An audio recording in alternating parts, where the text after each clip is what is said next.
welcome to another episode of the Adrienne Ross Show, where sports and culture connect. Well, we are in the thick of the WNBA playoffs, round one. As you know, 3-game series, the best of 3. So if you lose the first game, your back is against the wall. And we have seen teams, lower seeded teams, determined not to go home early. So with the 4 series going on, 3 of those series have been forced to a decisive game 3. One, unfortunately, the Golden State Valkyries was not able to force that game 3, but what a season. We'll talk more about the Golden State Valkyries. But now let's take a look at what happened between, obviously we know Indiana went to Gamebridge on Tuesday night and decisively beat the Atlanta Dream. And so Indiana will be in Atlanta tonight for that do or die, win or go home, game 3 against the Dream. We went over that the other day, went over the box score, some of the highlights, all that. But what we didn't go over, which I want to touch upon right now, is Seattle taking on Las Vegas and winning. I mean, it wasn't looking good, but we'll look at that shot, Skylar Diggins, that earned Seattle another day. And then we also had Phoenix losing game 1 against New York, but Phoenix on New York's floor in New Jersey, well, they said, no, we're not having it. So that's another game 3. Let's talk a little bit about Seattle and Vegas. A quick look at the box score here on ESPN.com. Aces 83, Seattle 86. Now, it was close early in the game. Vegas beat Seattle in the first quarter by 1, 22-21. Second quarter tied 23-23. But in the third quarter, Vegas said, no, we're not on a 17-game winning streak for nothing. We're not the hottest team in the WNBA for nothing. And Vegas said, okay, we got 24 to your 17. And then you get to the fourth quarter and Seattle said, we are not ready to go home. We're not ready to go on vacation yet. 25-14, getting the win. And though you all heard me say that the thing about this playoffs is that any given team can lose to any given team because that's how close things were in the standings.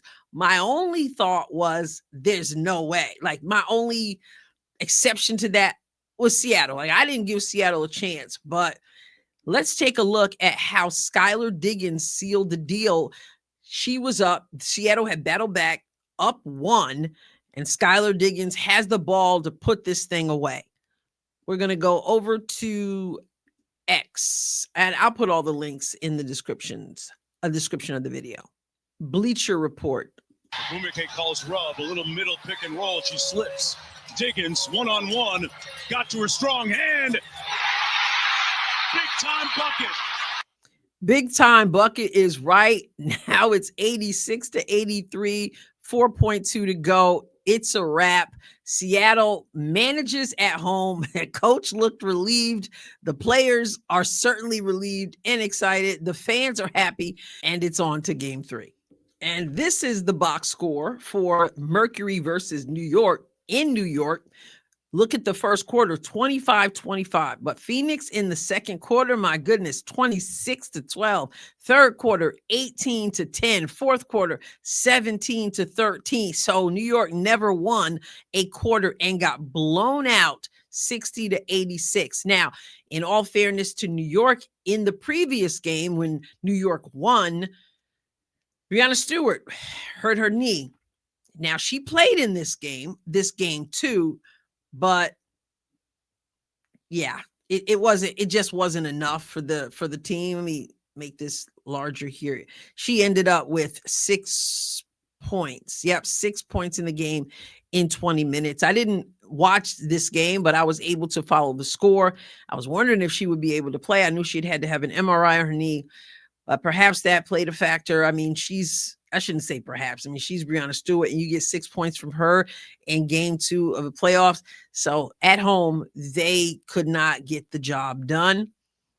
It is what it is. And when you look further at the box score, I mean, it's not just having Breanna Stewart out, but Sabrina Ionescu with 9 points.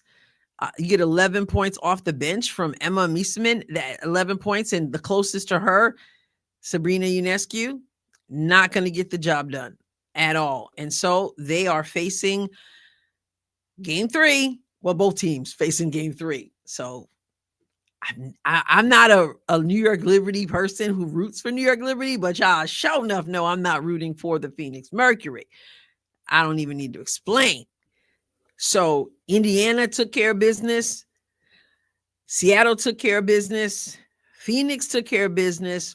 Unfortunately, the Golden State Valkyries did not get the win, losing by 1 point after such a historic season. I'll give them a separate video. I want to shout them out and talk a little bit about them separately, I think. For now, I'll just show you this last play. This is where the Valkyries had an opportunity to regain the lead and win the game, but Zandalicini missed the shot. Let's take a look. Andrew Gerald Jones, Luke 137 on X. So with mere seconds on the clock, and I mean, like, I don't remember, and it's not in this shot here, but it was like, I think at this point it was like 2.8 maybe, if I remember right. So over here, ball is being inbounded. Nafisa Collier's nice and high and vertical, trying to obstruct the vision here, and you got one shot to extend your season. Unfortunately, it fell short. Here it is, Rupert, Zandalicini, a decent look, no, and the Valkyrie season is over. The Lynx with the tremendous comeback go to the WNBA semifinals. Moreover, well, that sounded and looked like someone in his living room calling the game. Maybe it was his live stream. I don't know, but yeah, that was tough. So we'll talk more about the Valkyries, I expect. So now we are on to Atlanta, as I said, Indiana is, and then we'll find out Las Vegas versus Seattle. A lot of times when it comes to games like these, we find ourselves saying, hey, the team that wants it the most will win.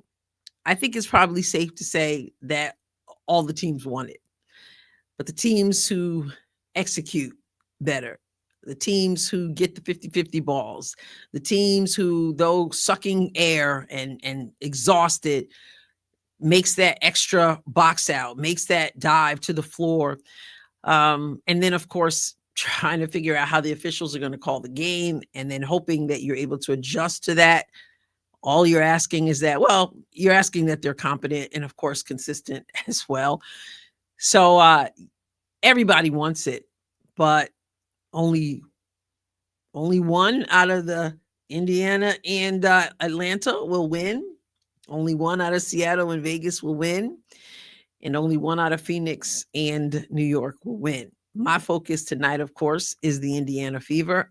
I know we can win this game. Indiana could have won the first game and then could have come home to sweep. But here we are. So we got to go there. Every game's a home game and get the job done. I need a blowout so that it's not like edge of my seat, nerves are wide. Like, can we get a really decisive win? Like last game was pretty good. Anyway, all right. This is why you watch the game. I'll catch you next time, God willing. God bless you abundantly.